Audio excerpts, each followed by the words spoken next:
Authors and dates. अब ये ग्रंथ लिखा किसने था, महाभारत लिखा किसने था? इस प्रश्न के बहुत से उत्तर हैं। मूल और के रचयिता भाट सारथी थे, जिन्हें सूत कहा जाता था। ओरिजिनल स्टोरी जो है कंपोज की गई थी चैरियटियर बार्ड्स, जिन्हें सूतर्स कहा जाता था, जो जनरली क्षत्रिय वॉरियर्स थे। क्षत्रिय योद्धाओं के साथ युद्ध क्षेत्र में जाते थे और उनकी विजय और उपलब्धियों के बारे में कविताएं लिखते थे। विक्ट्रीज और अचीवमेंट्स के बारे में पॉइंट्स जो हैं वो लिखते थे। इन रचनाओं का प्रेषण मौखिक रूप में हुआ। ये जो कंपोजिशन उन्होंने की, ये सर्कुलेट की गई ओरली, मौखिक रूप में। 5वीं शताब्दी ईस्वी पूर्व, 5th सेंचुरी BCE में ब्राह्मण्स ने इस कथा परंपरा पर अपना अधिकार कर लिया और इसे लिखा। ओरली गई थी उन्होंने, और ब्राह्मण्स ने इसके बाद जो है स्टोरी ले ली और खुद जो है इसको लिखना शुरू किया, इसे लिखा। ये वे काल था जब कुरु और पांचाल, जिनके इर्द गिर्द महाभारत की कथा घूमती है, मात्र सरदारी से राजतंत्र के रूप में उभर कर आए थे। जब चीफडम्स जैसे कि कुरुस और पांचाल्स जो है वो ग्रेजुअली उनके पास किंगडम आया था। तो क्या नए राजा अपने इतिहास को अधिक नियमित रूप से लिखना चाहते थे? जो नए किंग्स थे वो इतिहास को बहुत ही सिस्टमेटिकली प्रिजर्व करके रखना चाहते थे और रिकॉर्ड करना चाहते थे। ये भी पॉसिबल है कि नए राज्यों की स्थापना के समय होने वाली उथल पुथल के कारण पुराने सामाजिक मूल्यों के स्थान पर नवीन मानदंडों की स्थापना हुई, जिनका इस कहानी के कुछ भागों में वर्णन मिला। अपहील्स जो हुए, जो उथल पुथल हुई, जिसके कारण पुराने सामाजिक मूल्य, जो ओल्ड सोशल वैल्यूज थी, वो रिप्लेस हो गई न्यू नॉर्म से। नए मानदंड, जो नॉर्म्स जिन्हें कहते हैं, उनकी स्थापना हुई, जो इस कहानी के कुछ भागों में जो है, कुछ पार्ट्स में स्टोरी के रिफ्लेक्ट किए गए। अब लगभग 200 BCE से 200 CE के बीच जो है इस ग्रंथ के रचना काल का एक और चरण, अनदर फेज देखने को मिला। ये वे टाइम था जब विष्णु देवता की आराधना प्रभावी हो रही थी और श्री कृष्ण को, जो इस महाकाव्य के महत्वपूर्ण नायकों में से हैं, कृष्ण जो है इसके इम्पोर्टेंट फिगर हैं एपिक के, उन्हें विष्णु का रूप बताया जा रहा था। उन्हें क्या कहा जा रहा था कि वो जो है विष्णु के, किस तरह आइडेंटिफाई किया जा रहा था, विष्णु का रूप है। कालांतर में लगभग 200 से 400 ईस्वी के बीच मनुस्मृति से मिलते जुलते बृहद उपदेशात्मक प्रकरण महाभारत से जोड़े गए। फिर 200 से 400 CE के बीच में डायडेटिक सेक्शंस जो हैं, जो मनुस्मृति के से मिलते जुलते हैं, वो जोड़े गए महाभारत में। इन सब परिवर्तनों, ये सारे एडिशंस जो हुए, इसकी वजह से ये ग्रंथ जो अपने प्रारंभिक रूप में ओरिजिनली जो है ये 10,000 वर्सेस से भी कम था, श्लोकों से कम रहा होगा। जब इसमें जोड़ दिए गए, एडिशंस हो गए, बढ़कर 1,00,000 श्लोकों वाला हो गया, जब इसमें मनुस्मृति से कुछ एडिशंस किए गए। साहित्यिक परंपरा में इस बृहत रचना के रचयिता ऋषि व्यास माने जाते हैं। अगर हम ट्रेडिशनली पारंपरिक रूप में बात करें तो इसकी कंपोजिशन की जो है, इसकी कंपोजिशन किसके नाम पर कही जाती है, इसके रचयिता किसे माना जाता है? ऋषि व्यास को माना जाता है, सेज व्यास को। उसके बाद सदृश्यता की खोज, सर्च फॉर कन्वर्जेंस। महाभारत में अन्य किसी भी प्रमुख महाकाव्य की तरह युद्ध, वन, राजमहल, बस्तियों का बहुत अत्यंत जीवंत चित्रण मिलता है। बैटल्स, फॉरेस्ट, पैलेसेस, सेटलमेंट्स जो है इसमें भी दिए गए हैं डिस्क्रिप्शन। 51-52 में आर्कियोलॉजिस्ट जो थे B.B. लाल, उन्होंने मेरठ जिले के हस्तिनापुर नाम एक गांव में उत्खनन किया, एक्सकवेट किया, चीजें निकालने की कोशिश की। क्या ये वो गांव था जो महाकाव्य में वर्णित हस्तिनापुर था, जो हस्तिनापुर इस एपिक में दिया गया था? क्या ये वही गांव था। हालांकि नामों की समानता मात्र एक संयोग हो सकती है, हो सकता है कि सिमिलैरिटी कोइंसिडेंटल हो, जो सिमिलैरिटी नाम की थी वो कोइंसिडेंटल हो, ऐसा हो सकता है। लेकिन गंगा के ऊपरी द्वाब वाले क्षेत्र में इस पूरा स्थल का होना, जहां कुरु राज्य भी स्थित था, इस और दर्शाता है कि ये पूरा स्थल कुरुओं की राजधानी हस्तिनापुर हो सकती थी, जिसका उल्लेख भारत में किया गया है। तो अपर गंगा द्वाब में ये सिचुएटेड थी, लोकेटेड थी, जहाँ कुरु किंगडम था वो भी वहाँ पर पाया गया। तो ये कहा गया कि हो सकता है कि ये कैपिटल हो कुरुस की, जो जिसका मेंशन जो है महाभारत में भी किया गया है। बीबी लाल को यहाँ आबादी के 5 स्तरों के साक्ष्य मिले, 5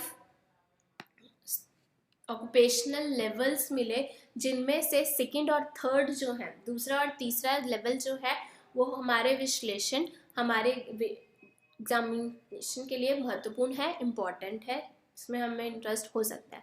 दूसरे स्तर पर सेकेंड लेवल पर मिलने वाले घरों के बारे में लाल कहते हैं।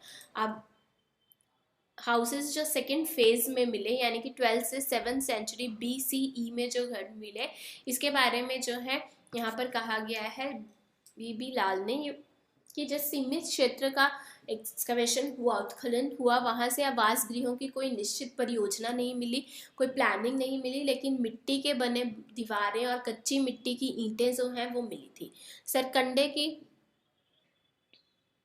मड प्लास्टर की छाप वाले मिट्टी के प्लस्तर खोज इस बात की ओर इशारा करते हैं कि कुछ घर की दीवारें जो हैं वो सरकंडों से बनी थी, मड से बनी थी, प्लास्टर हुआ था इसमें, जिन पर मिट्टी की प्लस्तर चढ़ा दी जाती थी। यानी कि कोई डेफिनेट प्लान्स नहीं थे। वॉल्स मड ब्रिक से जो है वो पाए गए। डिस्कवरी मड प्लास्टर की, जिसमें रीड मार्क्स के प्रोमिनेंट थे, ये बताता है कि कुछ घर जो हैं वो सरकंडों, कुछ तरह का एक प्लास्टर होता है, रीड मार्क से जो है बना था। तीसरे स्तर जो 6वीं से 3वीं शताब्दी, थर्ड सेंचुरीज BCE के बीच में हुई, वहाँ पर घरों को किस तरह से बताया गया। तृतीय काल के घर कच्ची और कुछ पक्की ईंटों से बने हुए थे। इनमें शोषक घट, सॉकेज जार्स, ब्रिक ड्रेन्स, ईंटों के नाले, गंदे पानी को बाहर निकालने के लिए जो इस्तेमाल किए गए थे, और वल्य कूपों का इस्तेमाल, टेराकोटा रिंग वेल्स भी यूज किए गए थे। कुओं और मल की निकासी वाले गर्तों, वेल्स, ड्रेनेज पिट्स जो है वो भी यूज की गई थी। तो ये इन्होंने एक एविडेंस दिया कि किस तरह से जो है घर पाए गए, किस तरह के घर थे। अब क्या नगर का यह चित्रण महाकाव्य के मुख्य कथानक में बाद में जोड़ दिया गया, जब इस क्षेत्र में नगरों का विकास हुआ। जो डिस्क्रिप्शन की गई सिटी की एपिक में, जो महाभारत में मेन नरेटिव के बाद जो कंपोज की गई, या बाद में इसे जोड़ दिया गया, या फिर ये मात्र कवियों की कल्पना की उड़ान थी, जिसकी अन्य किसी भी साक्ष्य के साथ तुलना कर उसे प्रमाणित नहीं किया जा सकता। या फिर ये सिर्फ एक पोएटिक फैंसी थी कि वो बस अपनी बातें कह रहे थे, जोड़ रहे थे, और इसे कंपेयर नहीं किया जा सकता था किसी और तरह के एविडेंसेस के साथ। एक और एग्जांपल देखें तो महाभारत की सबसे चुनौतीपूर्ण उपकथा द्रौपदी से पांडवों के विवाह की थी। एक चैलेंजिंग एपिसोड जो मिला महाभारत का द्रौपदी की मैरिज का था पांडव के साथ। ये बहुपति विवाह का उदाहरण था, जो महाभारत की कथा का एक अभिन्न अंग था। सेंट्रल था नैरेटिव का, पॉलीएंड्री थी कि एक वुमन की जो है 5 मेन एक वुमन से शादी की। अब अगर हम इस महाकाव्य के इस अंश का विश्लेषण करें तो ये विदित होता है कि लेखक ने जो है, या लेखकों ने जो भी है, उन्होंने विभिन्न तरीकों से इसका स्पष्टीकरण देने का प्रयास किया है। अगर हम इसे एग्जामिन करें तो ऑथर्स ने जो है कोशिश की है इसे अलग अलग तरीके से समझाने की, वैरायटी ऑफ वेज में इस बात को जो है रखने की, कि डिस्क्राइब करने की इस एपिसोड को, कि द्रौपदी की मैरिज पांडव से, 5 भाइयों से कैसे हो गई। तो यहाँ पर सोर्स 16 में द्रौपदी मैरिज के बारे में जो है दिया गया है। अगर आपने महाभारत टेलीविज़न पर देखी होगी तो आपने कोई इस एपिसोड के बारे में बिल्कुल अच्छे से पता होगा। या आप सोर्स 16 में पढ़ेंगे तो यहाँ पर द्रौपदी मैरिज के बारे में दिया गया है कि किस तरह से उनकी जो है मैरिज जो है कर दी गई। ये मैरिज जो है वो 5 भाइयों से जो है हो गई।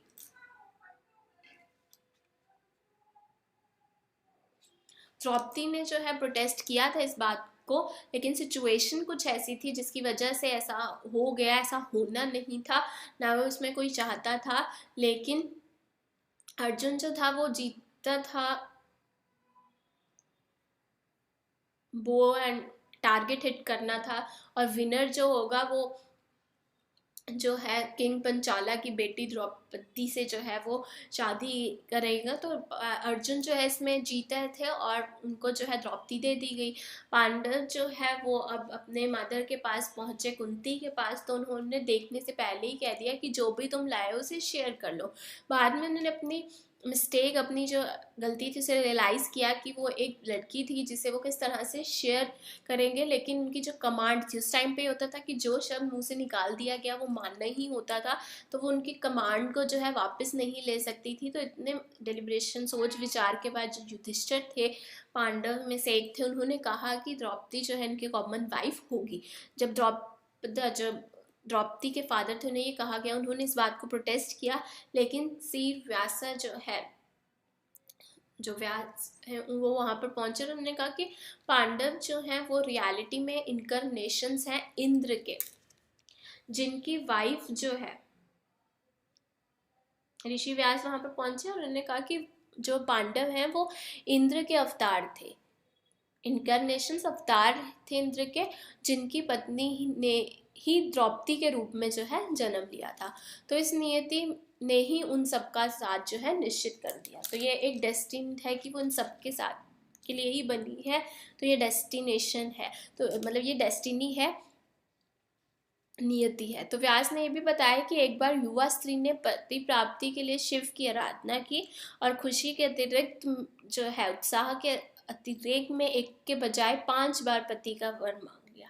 एंथुसियाज्म में उन्होंने जो है, उत्साह में उन्होंने जो है प्रे कर लिया 5 टाइम्स इंस्टेड ऑफ 1, एक की बजाय 5 बार उन्होंने जो है वर मांग कर ली। तो इसी स्त्री ने द्रौपदी के रूप में जन्म लिया। यही स्त्री थी जो रीबॉर्न हुई द्रौपदी के जैसे, और ये उसकी जो प्रार्थना है वो परिपूर्ण हुई। यहाँ आकर जो है इसकी प्रेयर जो है वो फुलफिल हुई।